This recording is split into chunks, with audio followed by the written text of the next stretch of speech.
Greetings. My name is the Revolutionary Matron, and my show is called The Learning Curve.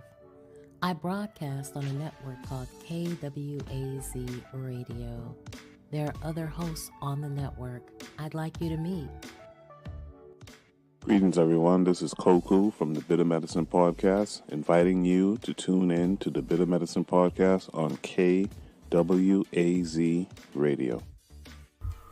Peace, family. This is Oni, inviting you to listen to the Pro-Black Perspective, where black problems are addressed with black solutions. This is D Webb with the Harsh Reality Podcast, asking you to tune in where we tackle the news of the day that affects our community, only on KWAZ Radio. The views, thoughts, and opinions expressed here belong solely to the respondent, and they do not necessarily reflect any broadcast networks, affiliates, nor sponsors. The Learning Curve is a broadcast created for the benefit of my global community. Black is a consciousness. Content is being used for our commentary, research, criticism, education, scholarship, teaching, preaching, and news reporting. No copyright infringement is intended. I will make enunciation mistakes. I will give you my opinion about the information. And if you ever ask, I will send you my source. Greetings, everyone. Welcome, welcome, welcome. I am so glad you're here. Thanks for tuning in. Today, we're reading Chapter 10 of The Destruction of Black Civilization, White Devils from the West. Previously, we learned about small kingdoms and how, again, they suffered the same plight as larger kingdoms with internal fights and white people coming from the outside trying to turn them against one another. And then the fact that many kingdoms turned to their white outsiders to fight and join forces to fight against Black people, Black tribes. So we learned how one tribe even detribalized itself by integrating the best and Black excellence from other tribes into their national program. So we've covered quite a bit of information. But today we're going to cover these white devils from the West. Before the 16th century, most Africans on the continent had never seen a real white face. Since in many societies, all devils and other evil spirits were white, the ritual to ward off these was always led by chanting dancers whose faces and bodies were hideously painted with white chalk. That there were in fact white humans living white devils was unbelievable. Probably few reports are better known than those of first contact, where the boldest of the unbelievers would venture to rub the skin of whites to see if the paint would come off. So white is a color of evil, and white represents evil. Over 1,000 years had passed since the Assyrians, Persians, Greeks, Romans, Arabs, and Turks had taken over Egypt. And Arabs now also ruled the eastern Sudan. Arab Hebrew rulers' rule was steadfast in isolated Abyssinia, while the Arabs along the east coast, operating from their Zanzibar stronghold, had not themselves ventured far into the interior. Their Afro-Arab agents generally spearheaded slave hunting operations. Ghana and Mali had disappeared, and now Songhai was making its last stand against Arab, colored, and Berber armies from across the desert. Even where Black armies clashed with invading white armies, the masses never saw white people. This refers not only to the countless thousands who fled from the upon the approach of enemy troops, but also those who remained scattered from over the country in their villages. So we didn't see white people. We didn't even think that they were a real thing. Now things were changing rapidly, and the people were becoming sharply aware that they were being hemmed in from all directions. To begin with, the Arabs were spreading out and penetrating formerly forbidden borders of Black states. They could therefore enter Black territory from which whites were barred. These Black Arabs, many were unmixed, confused African leaders everywhere, increased the tensions and tribal wars among them, and helped mightily in destroying the independence of African states. Having discussed this in connection with the fall of the Maasai states and elsewhere, my return to the same subject again is to keep focus on the race's self-imposed changes as well as on those imposed by the whites. A further reason is that Blacks themselves do not like to discuss these internal handicaps at all, not even among themselves. We prefer to pretend that certain things do not exist. This fact in itself is a weakness that strengthens the white power position over Blacks. The Portuguese were the first white European people to arrive in West and Central Africa.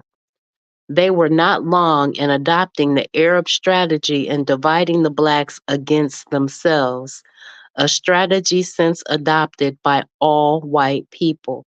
So they are always trying to turn us against one another. Greetings, Pro Black Perspective and Brother Bakari. How are you guys doing tonight? I'm glad you're here.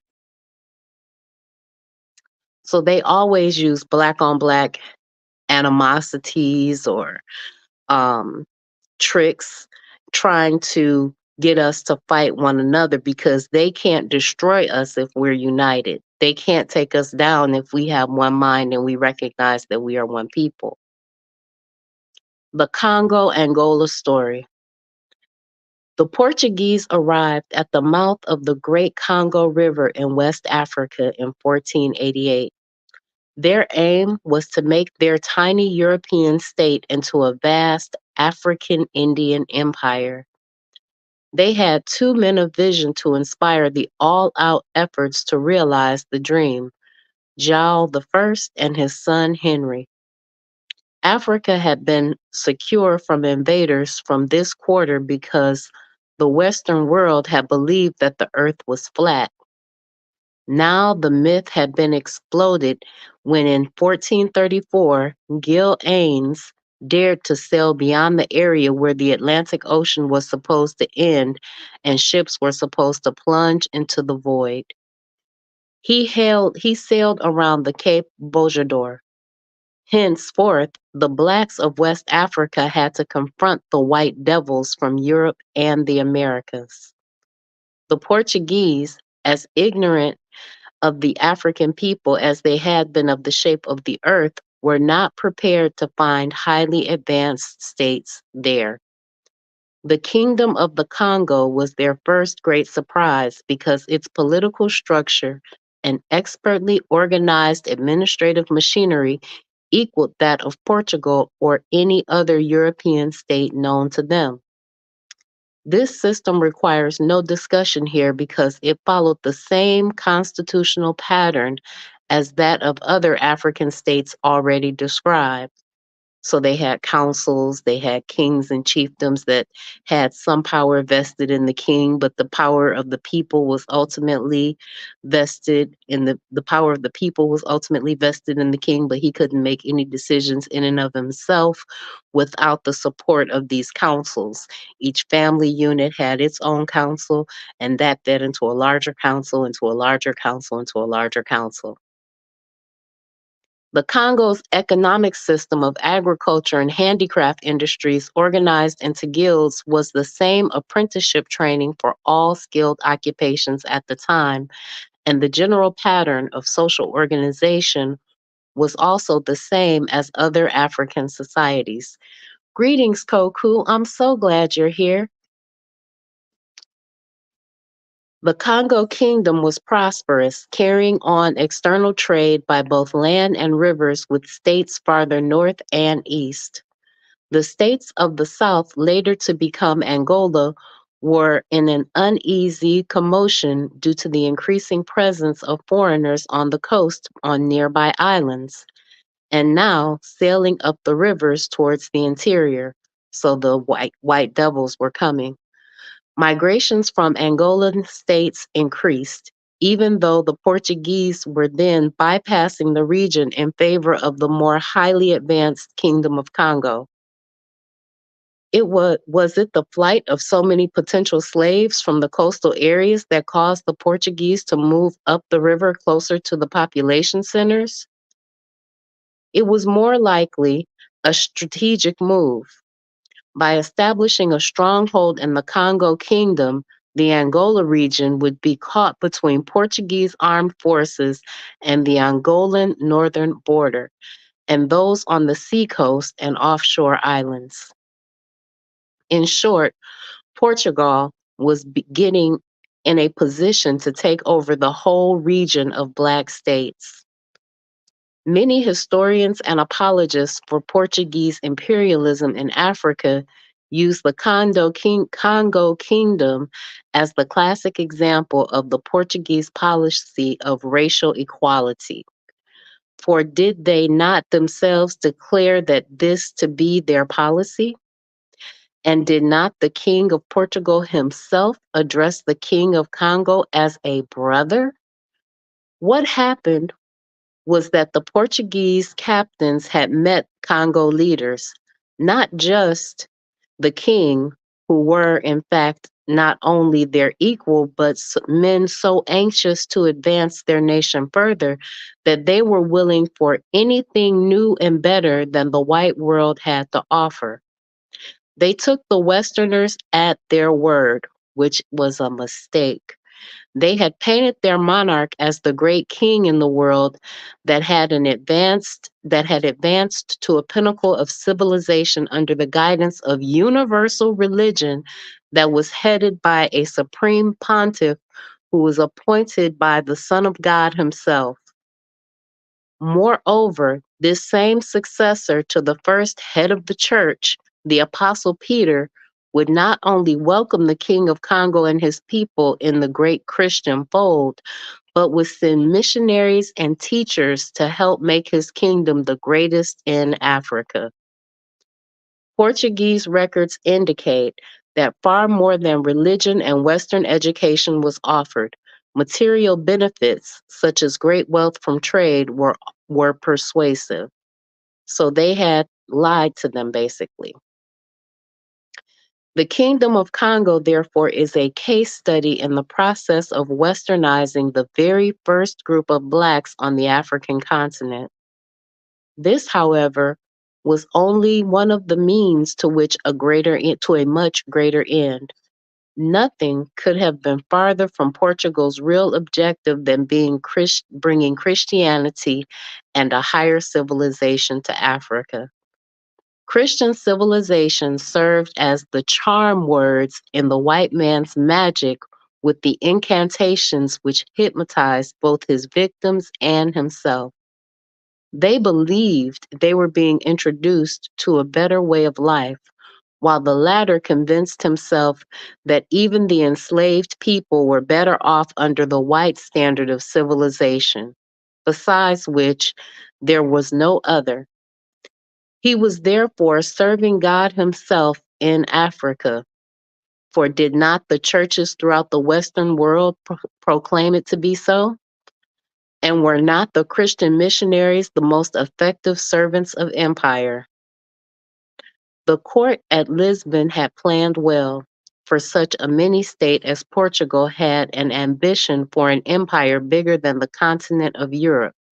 And then, daring enough to operate the plan, this must compel a degree of administration for the kind of Caucasian genius and uninhibited aggressiveness that enabled very small groups of men to go forth and dominate almost all the people of the planet.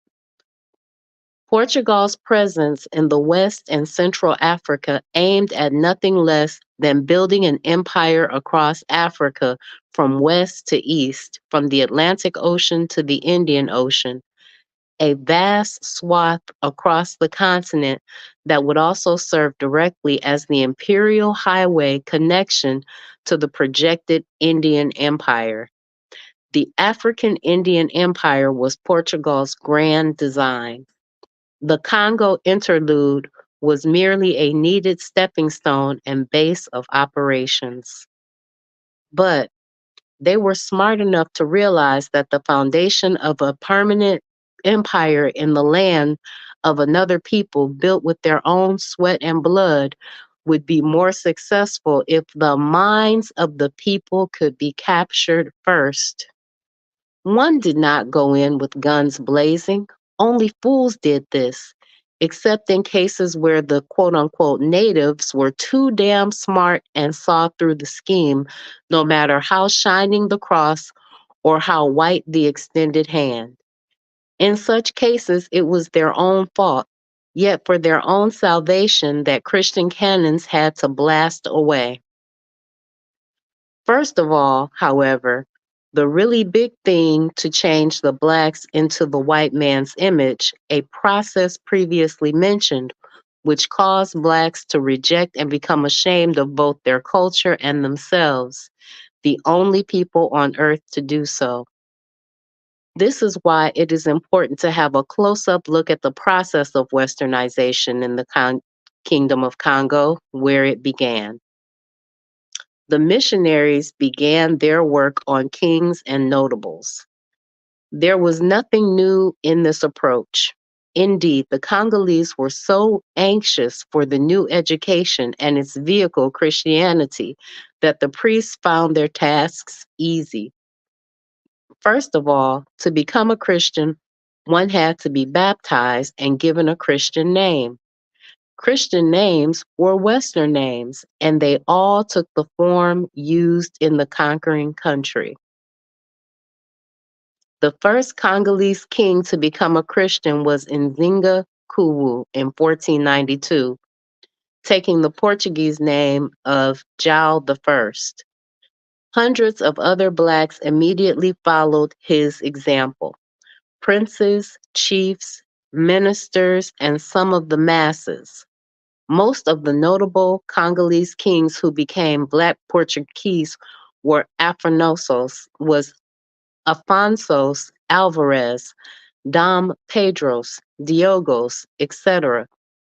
Overbearing Jesuit fathers were installed as counselors to the king, one functioning as a prime minister.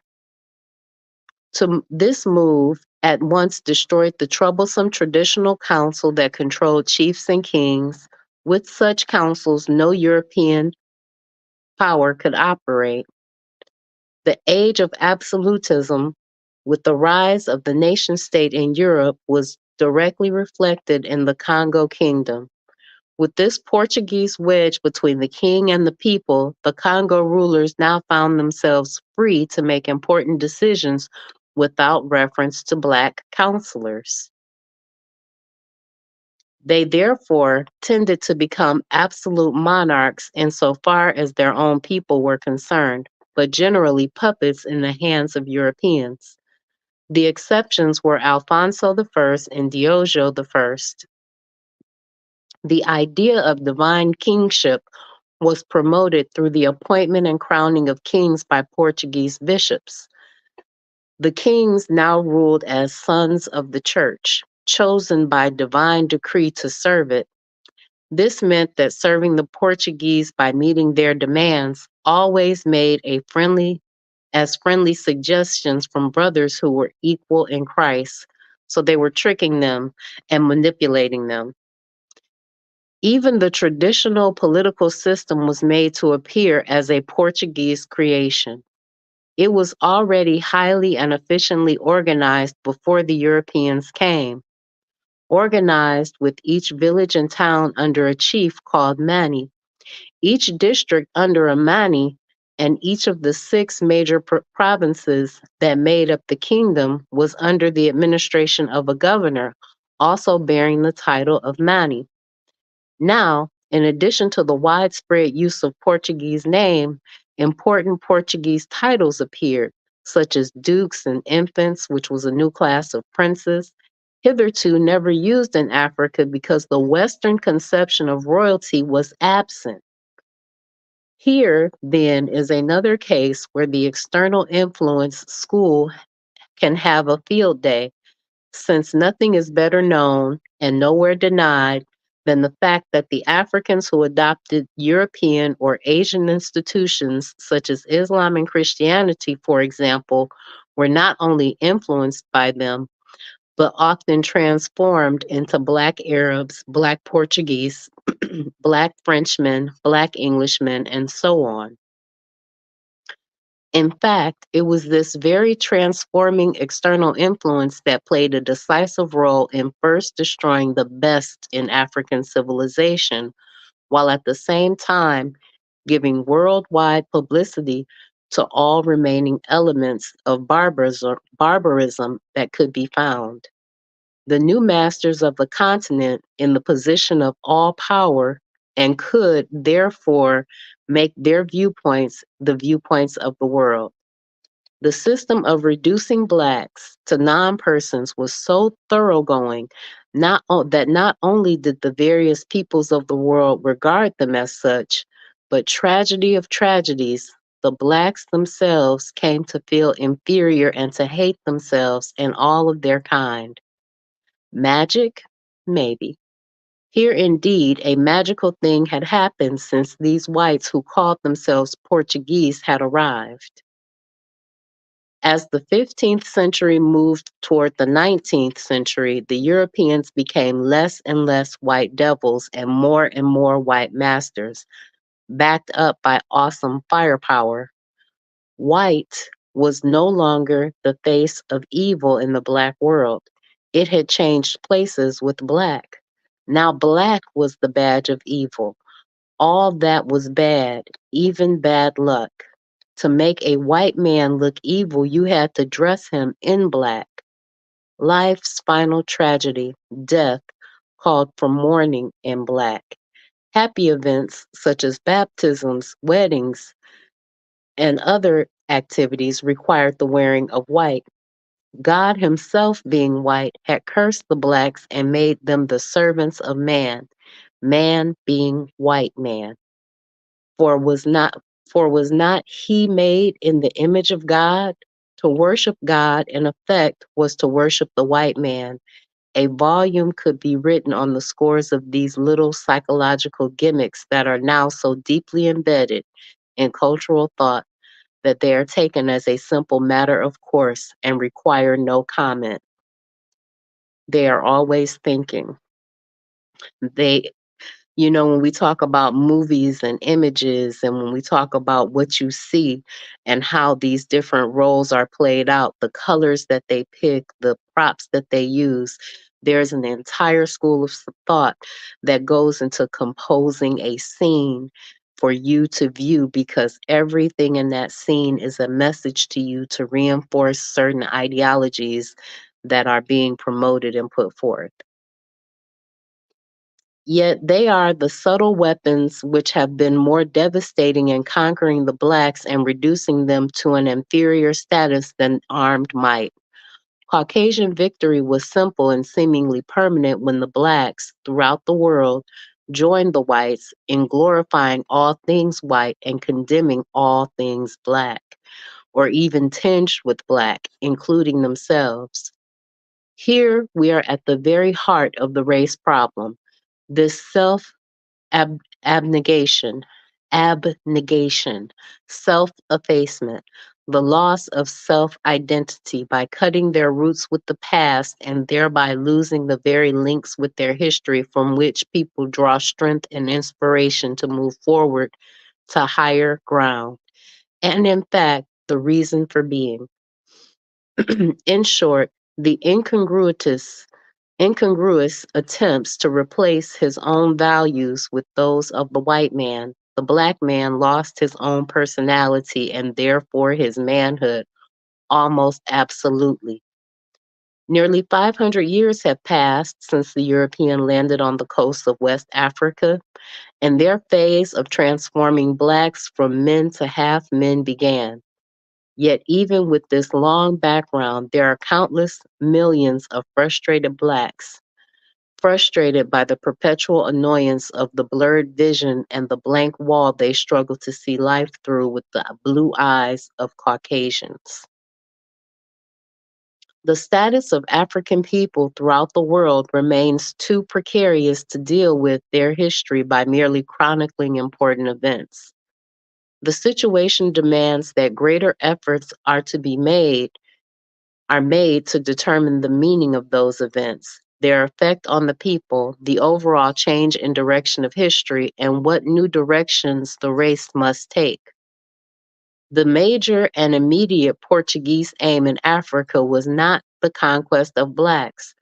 Rather, their first aim was to destroy Arab power in Africa and the Islamic control of just about all of the overland trade routes to the east.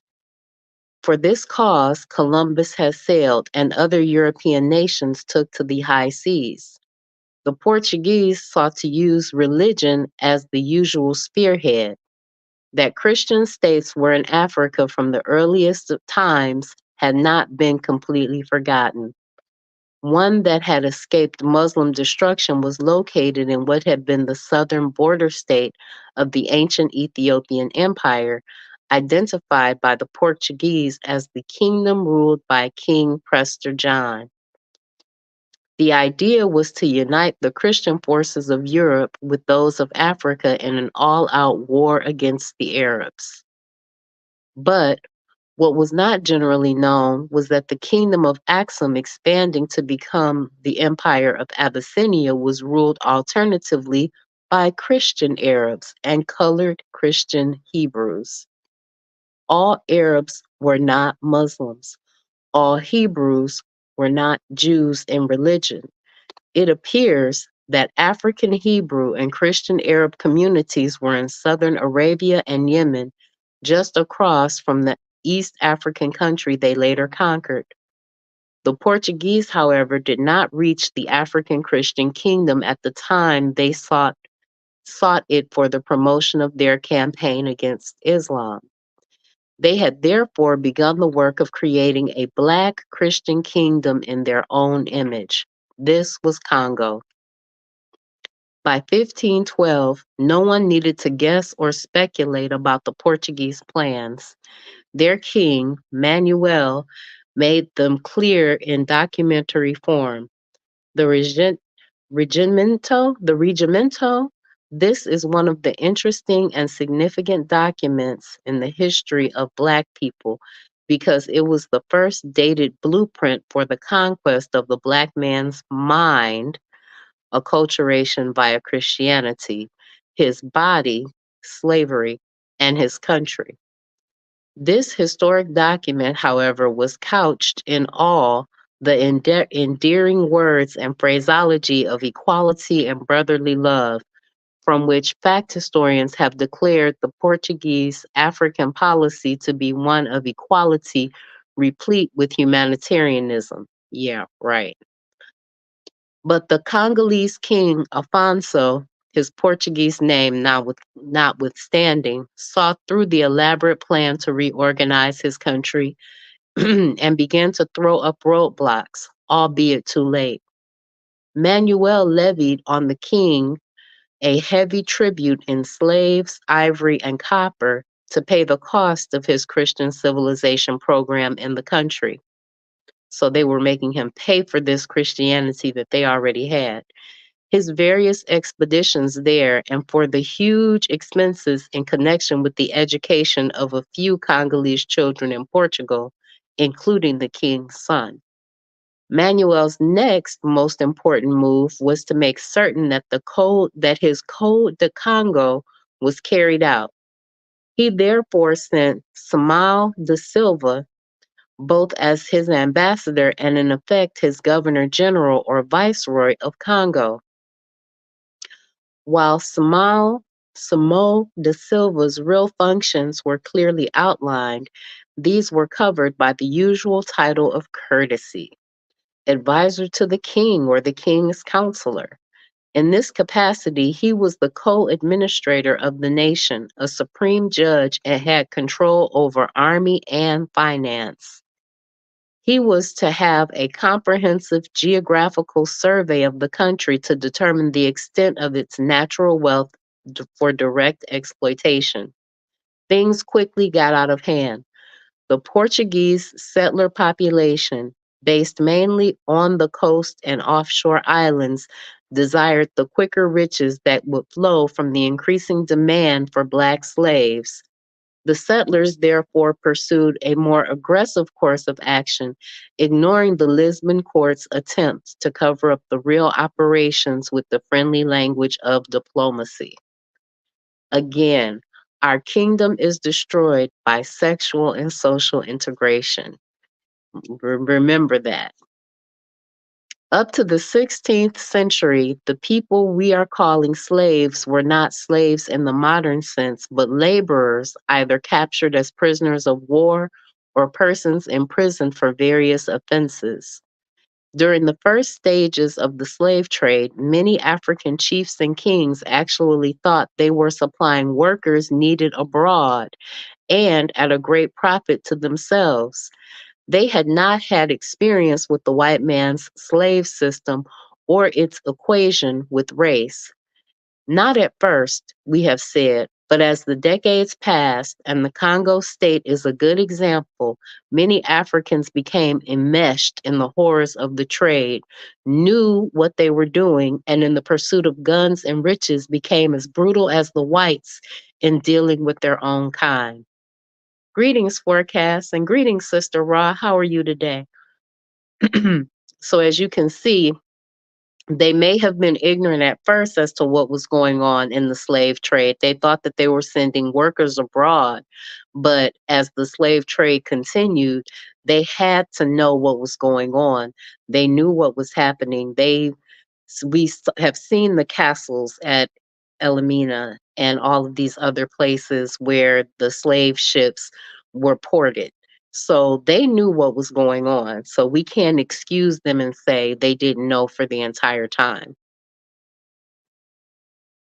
And as time went on, they became just as brutal as the white people when dealing with their own kind. And these are the Black Arabs that they're predominantly talking about, but there were other Blacks involved in the slave trade as well. But Tipu Tep is one of the most notorious. Guns. Black leaders saw these new weapons of death as the source of the white man's power and the immediate threat to their own existence.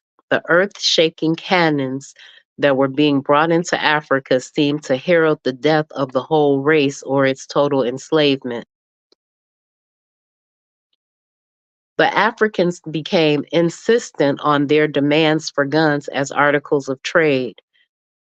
There was then, as now, a silent embargo on arms to Black Africa, a sort of white gentleman's agreement. The demand for guns by chiefs was pitted against the demand for slaves by the Europeans and the Arabs. The Arab slavers had no trouble securing firearms. The chiefs could seriously hamper the trade if their demands for guns were not met. Besides, many slave traders were quick to see that the supply of slaves would double and triple if firearms were given to strategically located kingdoms and chiefdoms, for these would seek to become big, wealthy powers, expanding their territories over weaker Black states and capturing millions of prisoners to be enslaved in the process. The more aggressive traders were willing to arm such African states as one of the risks capitalists might take in pursuit of wealth. The more imperialist minded saw an outcome even more important, that this would be a built-in motivation for perpetual warfare among the Blacks themselves, creating an everlasting hatred between groups, destroying every basis for unity, and, above all, firearms would keep them so busily hating and fighting each other that they would forget their real enemies, the white devils from the sea. And that has happened to this day. The Portuguese Christianization of the Congo created something more than chaos. It was a revolving mess, no matter what angle it is viewed, no matter from what angle it is viewed. To begin with, priests were not only among the leading slave traders, but they also owned slave ships to carry the black cargoes to distant lands. Priests also had their harems of black girls, some having as many as 20 each. They were called house servants by these so-called holy fathers. The great majority of the whites were the scum of the land from which they came. Even the half-educated priests were generally of the lowest character, morally and otherwise. The slave situation became more and more desperate and out of hand as every white man down to the lowly worker became a traitor. The builders sent over to erect fortifications and other permanent installations for the Portuguese, such as stone and brick masons, carpenters, engineers, painters, metal workers, and other craftsmen, were all slave traders, all of them. Sailors and unskilled Portuguese laborers had their own quotas of slaves, especially for slave girls. For let this truth emerge from the many facts which are buried, and let it stand out clearly. One of the main attractions that drew thousands of white men was their unlimited sexual freedom with all the black girls and women who were enslaved and helpless in the power of their masters. These wholesale raids on black womanhood continued to swell the mulatto population, the majority of which, as is the case in Egypt and the Sudan, became the faithful servants and loyal representatives of the conquering races to which their fathers belonged. So this wholesale freedom of sexual access is one of the things that drew so many low class, of no account white men into the slave trade. The Congolese king Afonso found himself in the middle of fires from several directions and hamstrung by the Portuguese advisor who had acquired veto power even over the king's actions. Yet Afonso was far from being a weakling. He tried, too late, to gain control of the slave trade, a control now most urgent because every black that competing raiders could get their hands on was enslaved, including some members of the royal household and numerous title holders throughout the country. On the other hand, the King of Portugal declared a royal monopoly over the trade. This not only frustrated Afonso's efforts, but it clashed head on with the interests of the powerful and independent slave merchants, the real controlling settlers on the seacoast and the islands. These were the representatives of the great chartered companies that controlled the commerce of the world, since they operated under royal charters, and the court was a principal shareholder in all such enterprises. They could not openly defy the king, but the distance from Lisbon enabled them to bypass da Silva and many other representatives of the king and carry on as they wish. The mission fathers,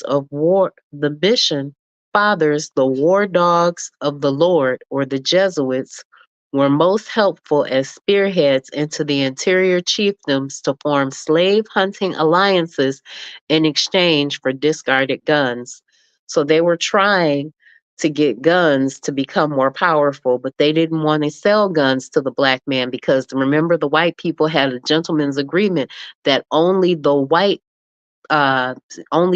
people and some of the Arabs would have access to these very powerful hand cannons. So as they went further into the interior, they sought small chiefdoms that wanted more power and expansion in order to give them power to help them on their slave raiding and slave hunting. So this was a continued act of aggression by white people carried out by at the hands of black people who turned against their black brethren towards the white man because they envied them. For those who acquired the specific details and examples of just how advancing black states were destroyed throughout the African continent and what facts repeated over and over again, here is still another example in both Angola and the Kingdom of Congo. The strategy of destruction seldom varied, giving added weight to my concept of the grand Caucasian consensus on matters concerning non-white peoples. So they don't change their methods. The aspect now under discussion was the practice of having white groups spread out over the country into various provinces, heavily laden with gifts of goodwill and getting themselves attached to the courts of local chiefs as friendly advisors who were going to guarantee the security of the chiefs and their people and even extend their power over other peoples, all of which would mean great riches for the chiefs. Some white boys was lying, blowing their heads up, telling them that they would have the opportunity to expand their kingdom and be great men. A few old guns replacing spears seemed to be sufficient evidence that these whites were indeed saviors as well as friends.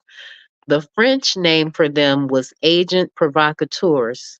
The American name would have been the CIA or the AID.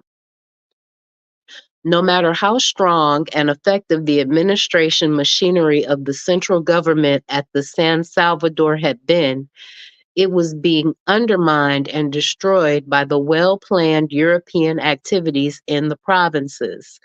The identical activities that had been carried out in the Egyptian provinces 3,000 years before in Cuba and would be repeated all over Africa.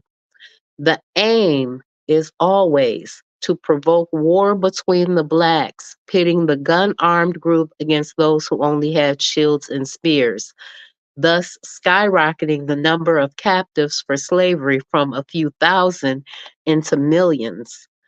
Not only were their whole villages destroyed, but entire provinces were depopulated, and their formerly proud and free citizens were marched off in chains, collared, and joined together by heavy poles, as though the chains that bruised and bound hands and ankles were not enough.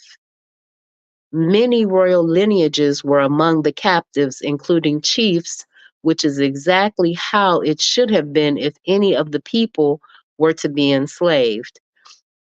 According to African tradition,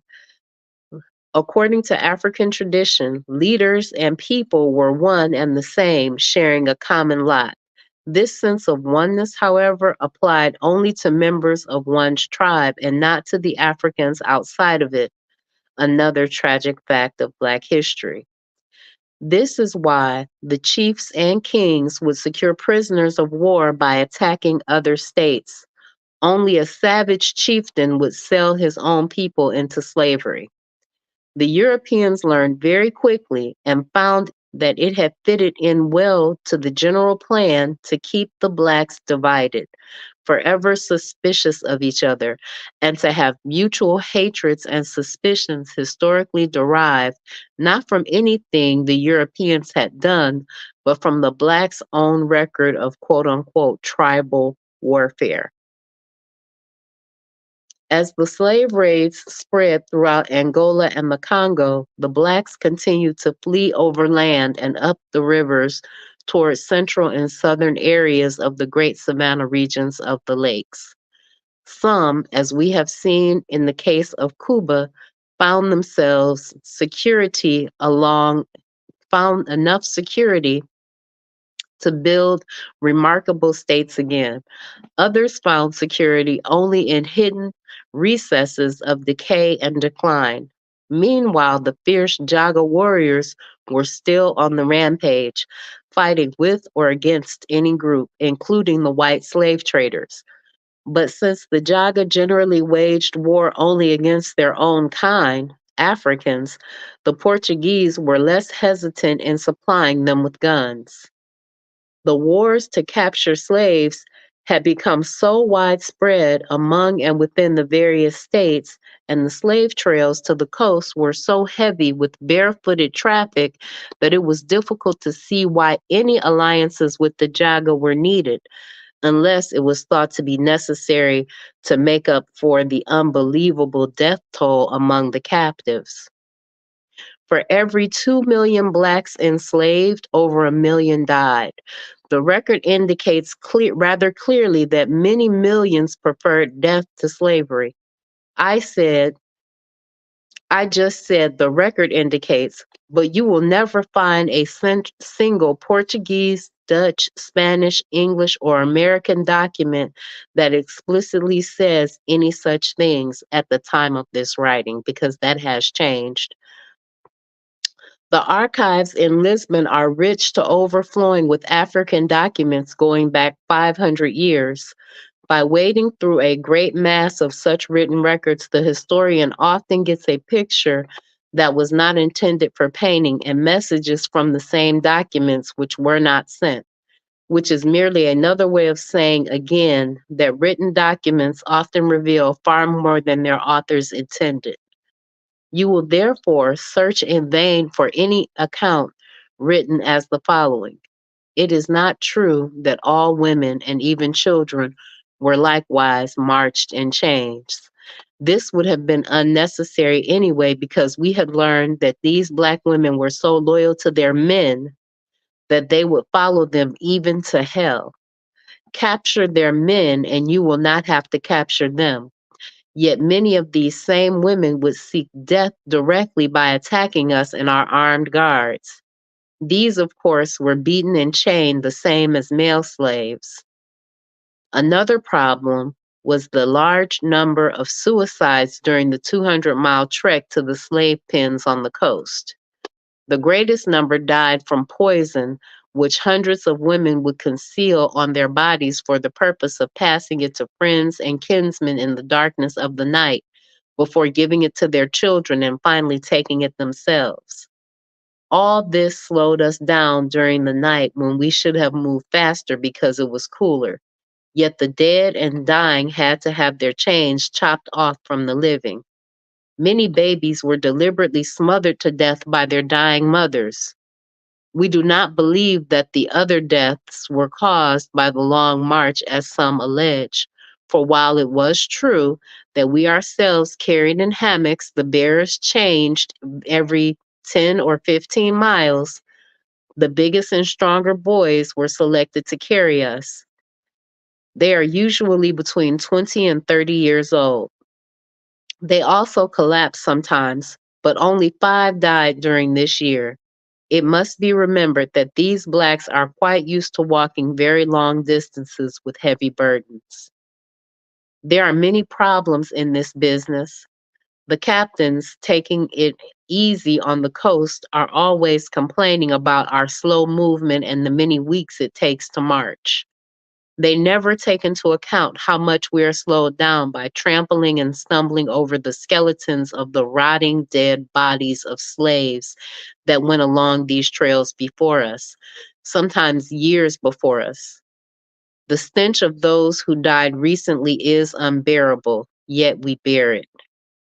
We also lose much time trying to find routes free of the dead and dying.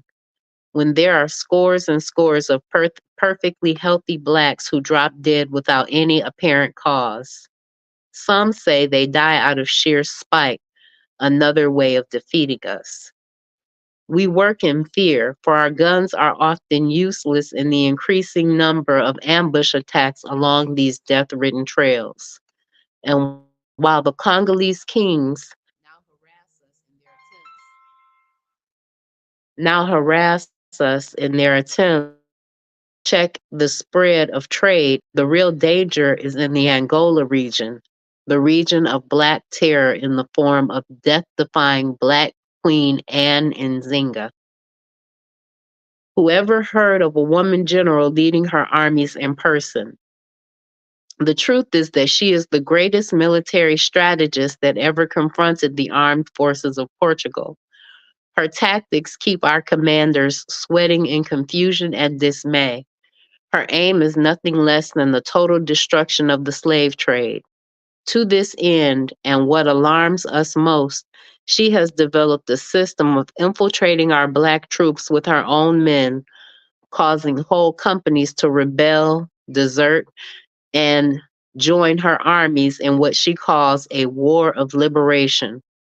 Portuguese casualties are always heavier than reported, for she stages surprise attacks with lightning speed, always aiming first to capture guns and cannons.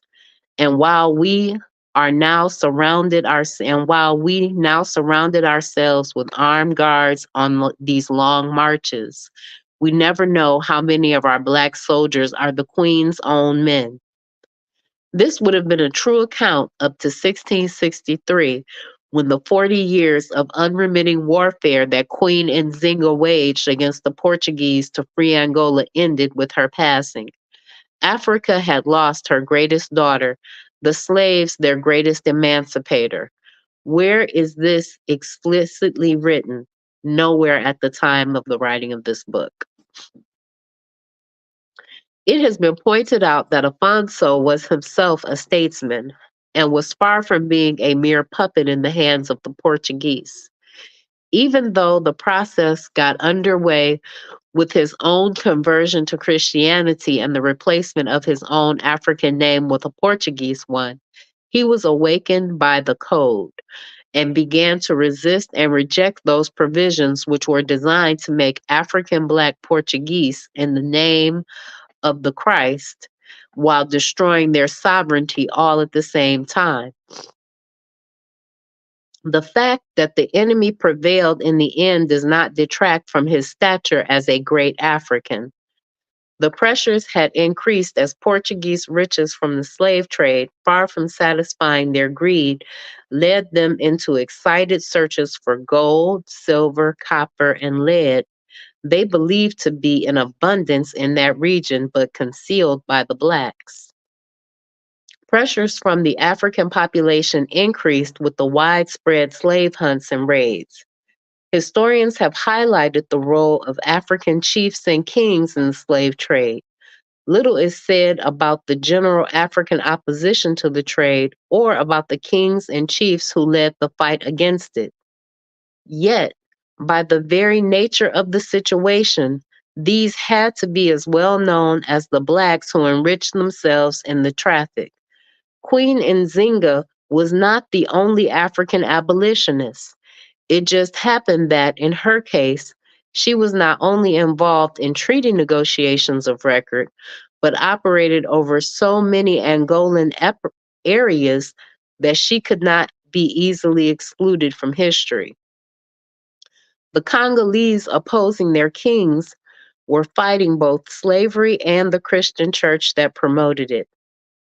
Even the broader education they all so passionately desired turned out to be a farce, another Western bait. The schools, rigidly restricted in number and attendance, were little more than Catholic catechistic classes under semi-literate priests who were themselves not only slave dealers, but the personification of all that is meant by corruption and immorality. All of Alfonso's efforts to get at least one good school established in the Congo were blocked.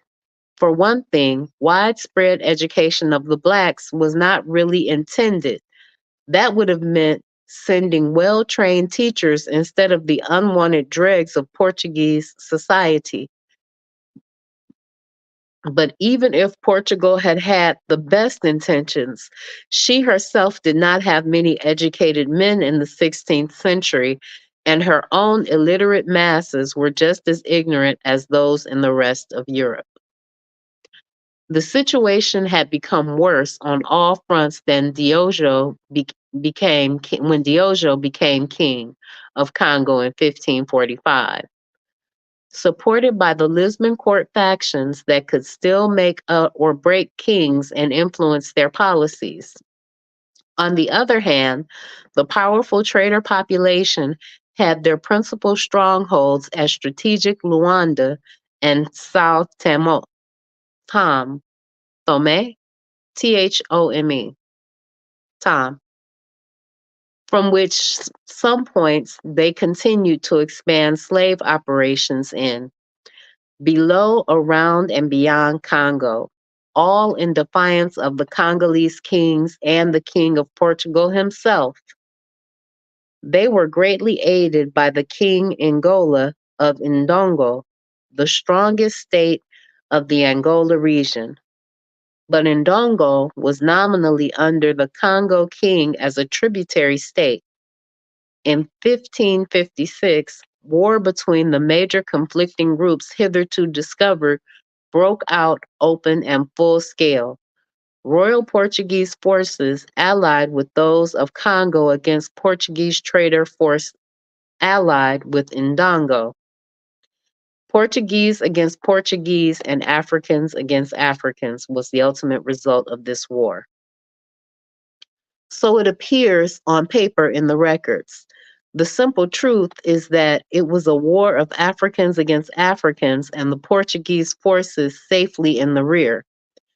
That Black troops were to be used in all dangerous situations and white lives safeguarded wherever possible was no silent gentleman's agreement or an aspect of the Grand Caucasian Consensus. It was rather an explicit royal decree from Lisbon, but it was so very unnecessary, this royal order to put Blacks in the front lines of battle. This would have been done anyway as a matter of course. The Congolese were defeated and Ndongo and the slave traders now controlled the whole trade. And although the war waged against them was instigated by Lisbon and directed by Manuel's own representatives in Congo, the victorious traders used Ndongo for negotiations, leading to a new alliance with Lisbon and the foundation for taking over all of Angola as a colony to Portugal. Even the Portuguese counselors to Diogo could now deny any responsibility for the disaster with a straight face. Yet when Diogo died 5 years later in 1561, they were still actively on the job to choose his successor, thus promoting further turmoil in an already disintegrating nation. The murder of one king after another became almost routine. Attacks from enemy neighbors, quick to take advantage of the royal weaklings and the internal chaos, marked the declining years of the Congo as a great power. Jaga warriors almost gave it a death blow in 1568, but not quite. Things moved rapidly. In 1575, Angola became a colony of Portugal by royal decree only, and Mother Congo, fighting for her own life, could only weep at the permanent loss of her greatest offspring. But does not the very mention of 1575 as the year Angola became a Portuguese possession, does this not seem to be the sort of closing the book on the most important events prior to and after 1575, making it appear that the Congo's near collapse led to an almost immediate and easy takeover of the Angola as a colony? This is the way historians generally read it. Well, it was not that way at all. The disintegration of the Congolese state seemed to be complete, but it was not. There was still another revival under another line of great kings. And although the conquest of Angola was ordered by Lisbon in 1571 and began in 1575, the Portuguese, to their great surprise, had to fight their longest and bloodiest war almost foot by foot before Angola was finally taken nearly a half century later. They had not counted on being confronted with a black queen who would turn out to be one of the bravest generals that ever commanded an army. They had not counted on the new queen of Ndongo and Nzinga. Queen Nzinga the Unconquerable. Greatness was born out of the savage oppression of the Africans, and out of that oppression it grew like a giant. Just why the Portuguese drew so much blood with the lash from already chained and helpless slaves is beyond all human understanding. Since, if for no other reason, the victims were articles of commerce and the source of the very riches the slavers sought. Besides, over half of the captured blacks died before reaching their destination. Self-interest then should have stayed the murderous hands of the slavers.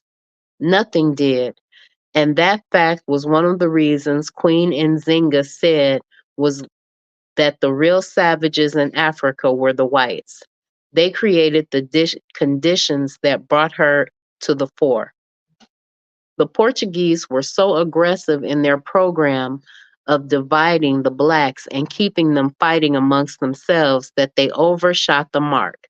They simply went too far. The system of spreading out over the country into provinces and allying themselves with various chiefs has been mentioned more than once. But after 1608, the commander-in-chief of the Portuguese army tightened the noose. This was Bento Cardoso. Under his plan, Angola was to be further depopulated by massive onslaught for slaves through a closely coordinated system in which every chief in the land would be owned by a Portuguese and directly responsible to him for a stated quota of slaves. Wow. So they were going to own the chiefs. This would bypass the Angolan king or King Ndongo, to whom the provincial chiefs paid their taxes and slaves. This would mean increased warfare between the chiefdoms in order to meet the increased quotas demanded by raiding into each other's villages and territories. Chiefs failing to secure the required number of slaves were themselves enslaved. Over 100 chiefs and other notables were sold into slavery in a single year and another 100 murdered by the Portuguese. We may safely assume that the actual number of chiefs enslaved or murdered was greater than the state above, since the Portuguese, like other nations, generally cut casualty figures for the record. The situation to be considered here, however, is the widespread confusion and terror among a hunted and leaderless people. To make matters worse, if that was possible, the half-savage Jaga, who would join anybody for their favorite game of looting and raping, became allies of Cardoso. The Angolan king, who had been cooperating with the slave traders, now saw himself being ruined on all fronts, losing his people and his profits. He therefore began to resist the Portuguese, but only after they began demanding more of him, and they told him that we own you now. The people, even though they knew that their king himself was a slaver, the sheer desperation flocked to support the war of resistance. Forecast says, have you seen the movie Nzinga, Queen of Angola? It's in Portuguese, but it seems like an accurate portrayal of her. I haven't seen that version, no. No, I haven't. If you have the link, drop the link and we can watch it later. It paid off both for the Portuguese and their Jaga allies were checked, and the war dragged on year after year. After Cabasa, the capital, fell to the Portuguese, their losses had become so heavy with the new governor, who had been sent from Lisbon with firm orders to complete the conquest of Angola once and for all, nevertheless was forced to sue for peace without victory. The Portuguese had suffered a disastrous defeat by the blacks, but the official version and excuse was that there was great illness in their ranks. Yet the Portuguese insisted on holding Cabaça. The Africans therefore rejected peace proposals as a trick, and the war was resumed in a land of famine where food crops and the slave trade itself had come to a standstill. In this desperate state of affairs, the fighting somehow continued, with both sides obviously weakened and in disarray. It was during this period, in 1619, that a new Portuguese commander managed to murder over 100 chiefs. At this point, the Pope intervened, insisting that the wholesale slaughter be ended and peace be pursued. In 1622, a new governor was sent from Lisbon to make peace. Portugal had been appointing governors for Angola for over 40 years without having control over it. The peace conference was held at Luanda. The Black delegation was headed by one of the country's ablest and most uncompromising diplomats, Anne Nzinga, not yet queen, but sister of the king, the woman power behind a weak king, and the one responsible for inspiring the people to continue the war of resistance when every hope was gone, unless she herself had become their last hope. But even before the peace conference began, and at the risk of wrecking it, the governor's Caucasian arrogance could not be restrained. He had decided on a studied insult at the outset by providing chairs in the conference room only for himself and his counselors, with the idea of forcing the Black princess to stand humbly before his noble presence. He remained seated, of course, staring haughtily at her as she entered the room. She took the situation at a glance and with a contemptuous smile, while her attendants moved with swiftness that seemed to suggest they had anticipated this stupid behavior by the Portuguese, they quickly rolled out a beautifully designed royal carpet they had bought before Nzinga, after which one of them went down on all fours and expertly formed himself into a royal throne upon which the princess sat easily without being a strain for her devoted follower. Yet she rose at regular intervals, knowing that other attendants were vying for the honor of thus giving to these whites still another defeat. I gather from the different ways this incident is reported that the Western mind is unable to grasp its real meaning. Some historians saw it as cruel and inhuman to use slaves, ignoring the fact that Nzinga's chief claim to fame was that she was the greatest abolitionist of slavery, that she herself had no slaves, and indeed had not the slightest need for any. One reason might be that she was so much loved and even blindly followed by her people that it is believed that they would die to the last man and woman following her leadership. Such were the men, not slaves, who gladly formed a human couch before her, the astonished Portuguese, before the astonished Portuguese for their leader. She faced the Portuguese governor and spoke as ruler of the land and not as a subject of the King of Portugal. She did not recognize the man in the big chair as governor because she did not recognize the existence of a Portuguese colony of Angola.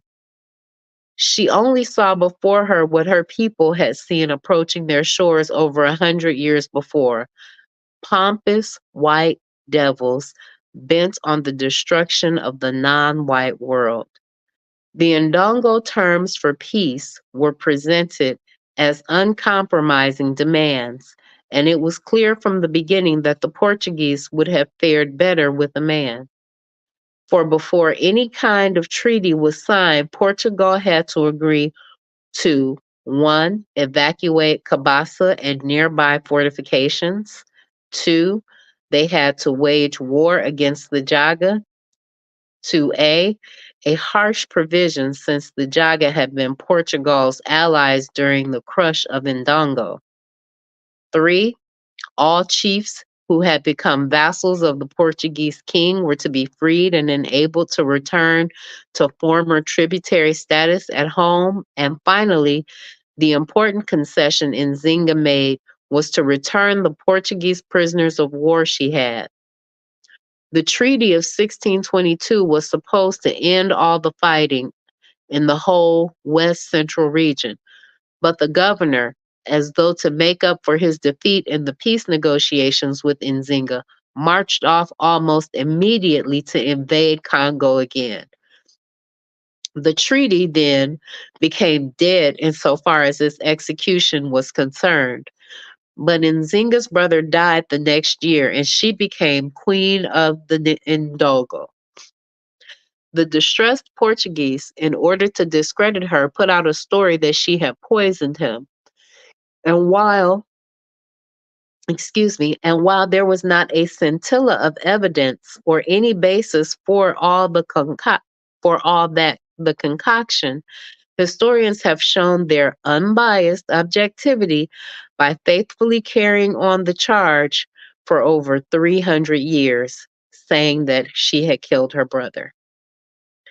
Yet, if lying is a legitimate aspect of warfare, the Portuguese may have just felt justified in trying to destroy such an implacable foe in any way they could.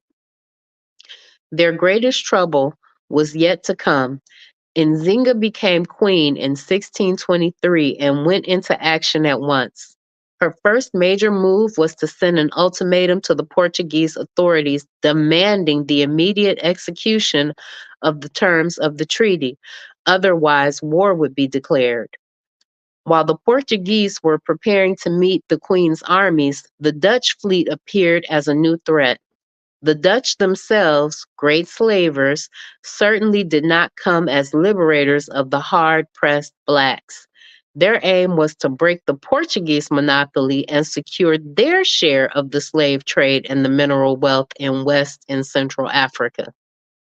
To further these ends, they used the blacks, as other white people did and still do. No time was lost on forming an alliance with Pedro II, King of Congo, in his war with the Portuguese. The Dutch had already captured 7 Portuguese slave ships at sea, sunk their vessels in the harbors of Luanda and Mpinda, and generally raising hell. All this gave Queen Nzinga more time to prepare for the inevitable. She even reversed her demands for the Portuguese war against the Jaga and formed a military alliance with them herself. Knowing how very unreliable the Jaga were, she sought to make the alliance binding by promising to marry the Jaga king, Kasanji, and adopting certain desirable Jaga customs. Nzinga's greatest act, however, probably the one that makes her one of the greatest women in history, was in 1624, when she declared all territory in Angola, over which she had control, as free country. All slaves reaching it, from whatever quarter they were forever free. She went further, since it was clear to her that white power in Africa rested squarely on the use of black troops against black people. She understood the first and only carefully organized effort to undermine and destroy the effective employment and use of black soldiers by whites, the first and only black leader in history who was ever known to undertake such a task.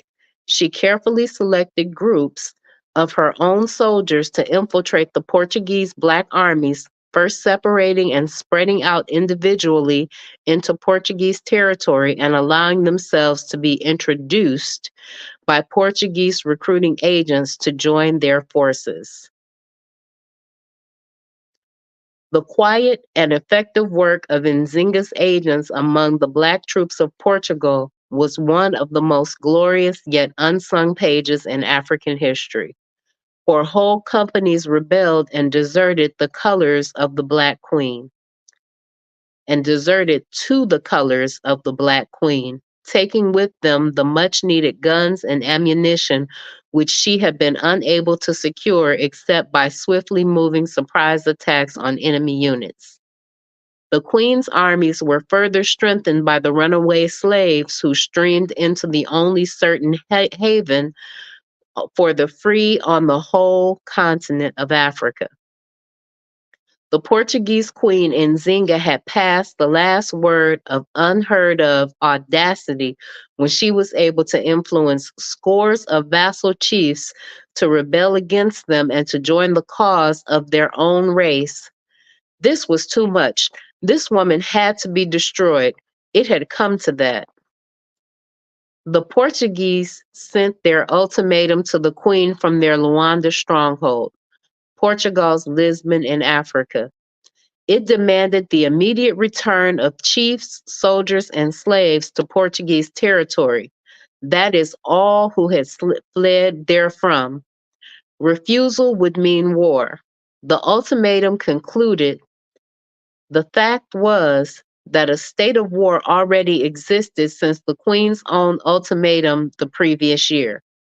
The Portuguese were afraid to move against her then, and they were even more afraid to move against her stronger forces now, although they continued to give the Dutch threat as the reason for delaying the required all-out attack.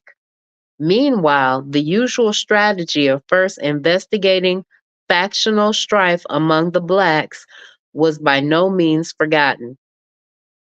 It was just that there was so much unity and patriotism in this dominant Angola state, so much fanatical devotion to this so-called terrible black queen, that internal subversion was almost impossible.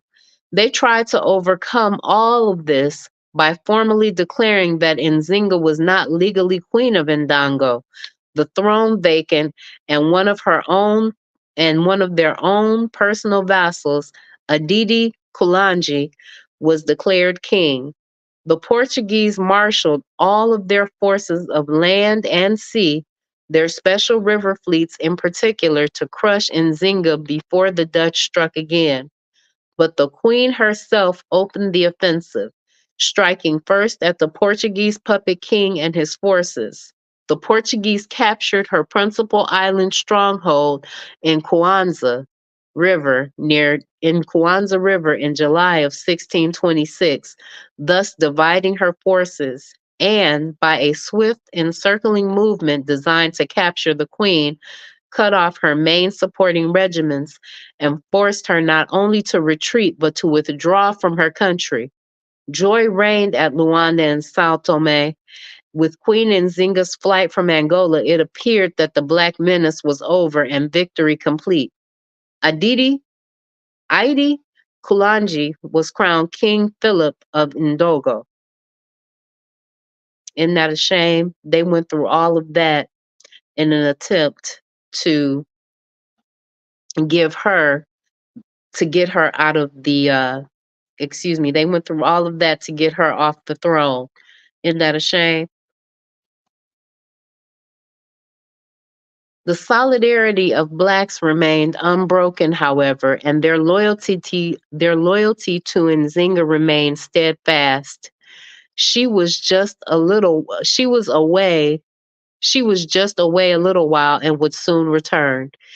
Any child in the most distant bush could tell you that their queen was just away on business. So who was this Philip? His name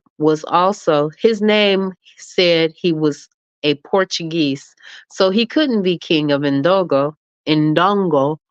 All Angolan kings and queens were so African that they couldn't be tricked out of their own African names.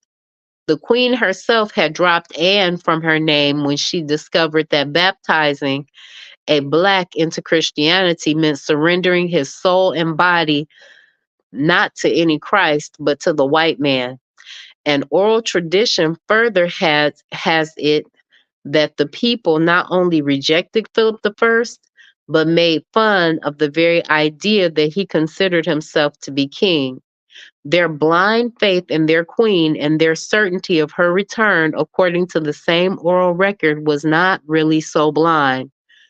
Those who understood the coded drum messages spread the news that all guerrilla attacks which occurred throughout the land were attacks which were personally directed by the queen, and that in fact she was raising a new army of liberation.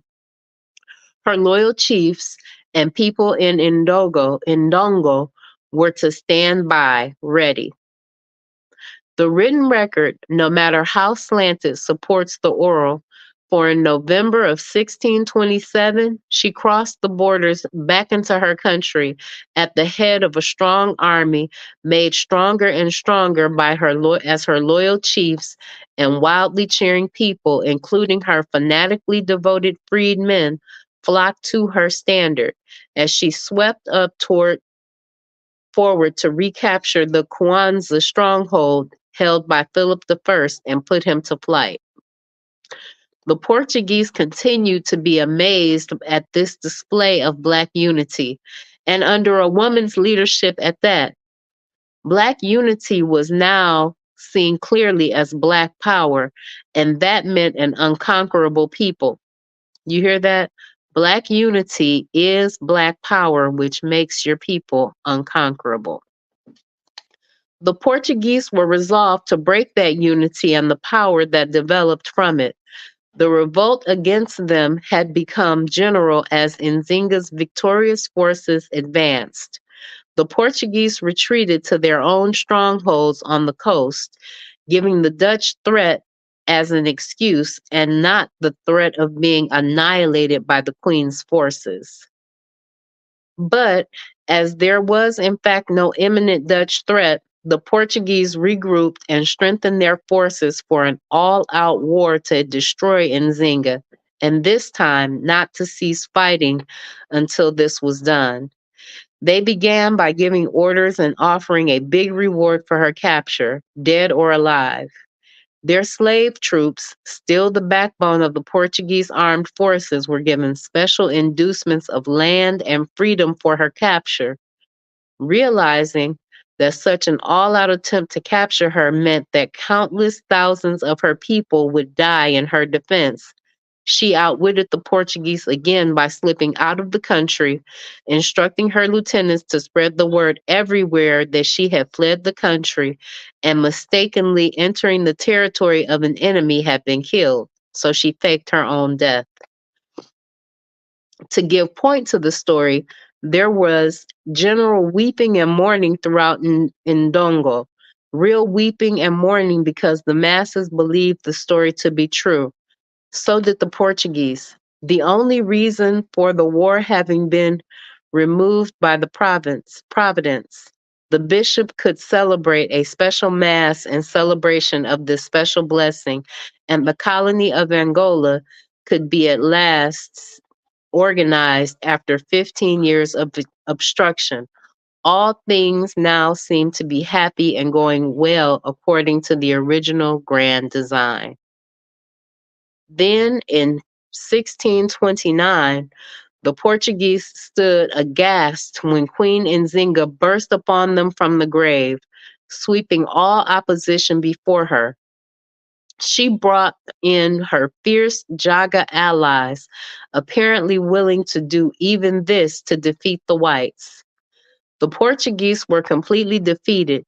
She had not only retaken her own country, but had meanwhile become the queen of Matamba, also having replaced the weak queen there. Nzinga was now an empress in 2 countries. She now redoubled her campaign against slavery and the slave trade by making both Ndongo and Matambo havens for all who could escape from their slavery by rebellion or otherwise. Chiefs engaged in the traffic in nearby states now stood in fear of her wrath. The Portuguese saw the handwriting on the wall. In order to not lose every foothold in the area, Lisbon suddenly remembered that it had never carried out the treaty signed with Nzinga in 1622 and declared that Portugal's wars against her had been unjust. So now they were trying to backtrack. High-level embassies were sent to the Queen in 1639 in efforts to effect a settlement. Nzinga received them, listened to their protestations of eternal friendship, and went ahead with determination in reorganizing both of the kingdoms and undermining colonial rule in areas held by the enemy. That every white man in Africa was an enemy of the blacks was a matter about which there was no room for debate in her mind. Even the holy robes of the priests in Angola not only covered their real mission as agents of empire, but also covered their insatiable lust for the black bodies of their helpless slave girls. She had been forced by the actualities of black-white relations to distrust all whites along with their tricky treaties.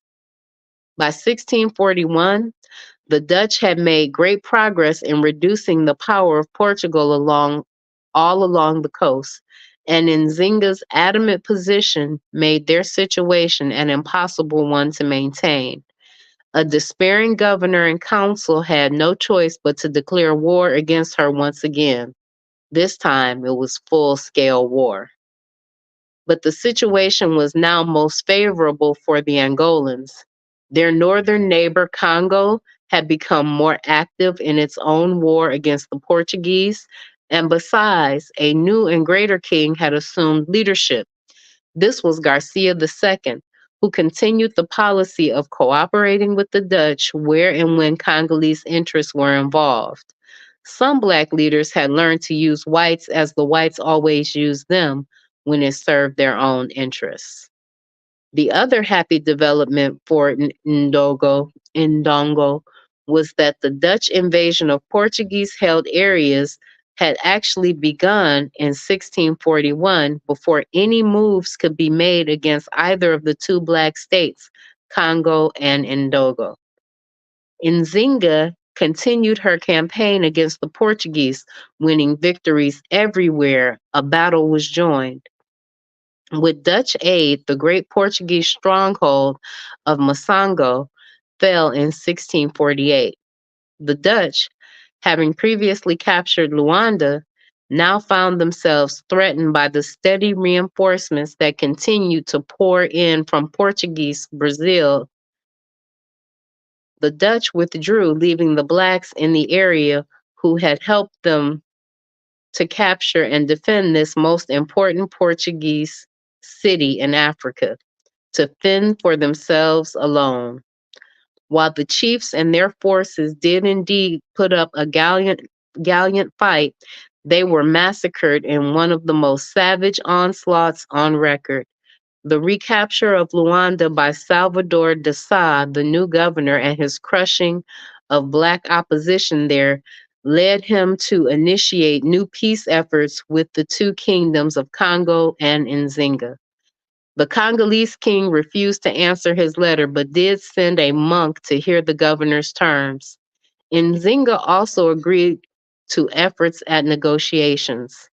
These gestures by the two African leaders led Salvador de Sá to advise the King of Portugal that all the African states were cowed and their power broken. He knew better, of course, for even the chiefs and their people in his own Portuguese-held territory were still fighting, and despite fighting on despite the massacres, and probably because of them. If the Portuguese had been able to conquer either Congo or Ndongo Mataba, no peace offers would have been made. They had tried it over and over and failed. Hadn't they tried it over and over and failed? To be able to conquer both now was out of the question. Again, the old conquest route was invoked. Beguiling smiles and protestations of friendship, finding concrete expression in negotiations for peace. The language of diplomacy reached its most brilliant heights of deception in those velvety clauses of proposed treaties, which the Africans, if they signed them, would be signing themselves and their people into perpetual bondage. This fact was supposed to be assured by the other fact that the relevant clauses were so ambiguous that they could be interpreted in several different ways. In this case, in whatever way the Portuguese chose to interpret them. The very same provisions of the treaties could be read and explained to the blacks in such language that it would appear that the Europeans were not only humbling themselves, but also proclaiming the outcome of a glorious victory for the Africans. Of course, no blacks, not even Nzinga, was supposed to be intelligent enough, sharply intelligent enough, to see through all of this.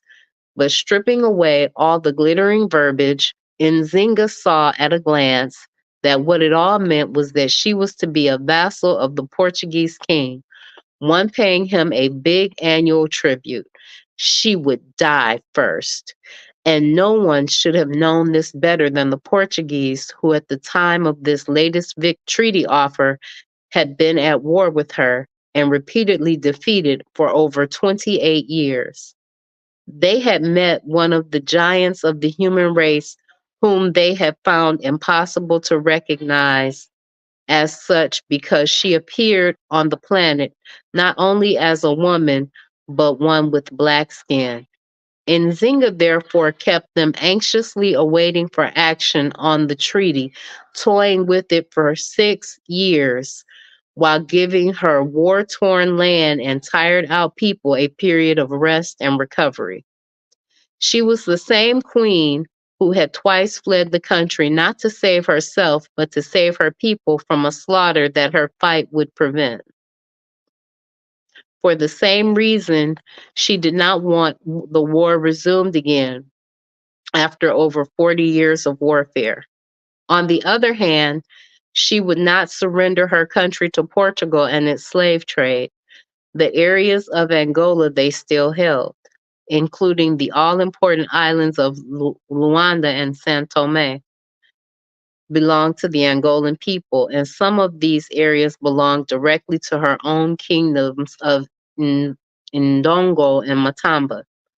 Finally, then, in 1656, tired and weary from 4 decades of relentless struggles, she signed a treaty that was revised and made acceptable to her. Her greatest concession allowed the Portuguese puppet king, Aditi, to head the territory conceded to him. There were 7 more years of busy life for Queen Nzinga, pushing reconstruction, the resettlement of slaves, and undertaking the development of an economy of free men and women that would be able to succeed without the slave trade. She could not have been unaware that with the Portuguese still strongly entrenched in the most strategic areas, unless she was succeeded by equally great leaders, all her labors in defense of the freedom of the blacks would ultimately be in vain. That was the burning question in 1663. A dull autumn sun lengthened the shadows over the palace grounds where thousands stood in tears. Were there any more Garcias anywhere? Would God send them another Nzinga to hold the line against the truly white devils? The sun slowly went down behind the Angolan trees and darkness spread over the land. Over 300 years later, the blacks of Angolan are still fighting the Portuguese and still waiting for sunrise. In the heart-torn state of national mourning, the Queen's Council permitted 2 priests to come in and perform the last rites of the church. Since the Queen had renounced the Catholic religion many years before her passing and had banned missions from her country as centers of subversion, this appearance of priests at the royal bedside may be explained either as a once a Catholic, always a Catholic theory, or as an attempt by Catholic Portugal to give the appearance of final victory on all fronts. In this case, it would mean that the most unconquerable foes, recanting and submissive, have been conquered by their religion in the end. And so it is written in the official documents at Portugal. The written record used by almost all historians of Africa that Nzinga had returned to the church that had baptized her, and yet she was one of the very first blacks to see that Portuguese conquest, the slave trade, and the church were all inseparably one and the same. The long years of warfare had been equally against all three, the unholy trinity, and she had never surrendered. In 1963, 300 years after her death, her people, now Catholic themselves, did not believe she had ever returned to the church. And that's the end of chapter 10. Next week, we'll be reading tomorrow. I said next week. Tomorrow, we'll be reading chapter 11, The Last of the Black Empires. I appreciate each and every one of you. I want to shout out Koku from the Bitter Medicine podcast. I want to shout out Oni from the Pro Black Perspective. I want to shout out the Forecast and Sister Raw and all the other people who came, and Brother Bakari, and all the other people who came through to join us today. I appreciate you for listening. As you can see, Nzinga was nothing to play with. She got busy with them. She was holding her own against their aggression, and she even faked her own death twice in an attempt to save her people. All right, guys. Thank you for listening. Peace.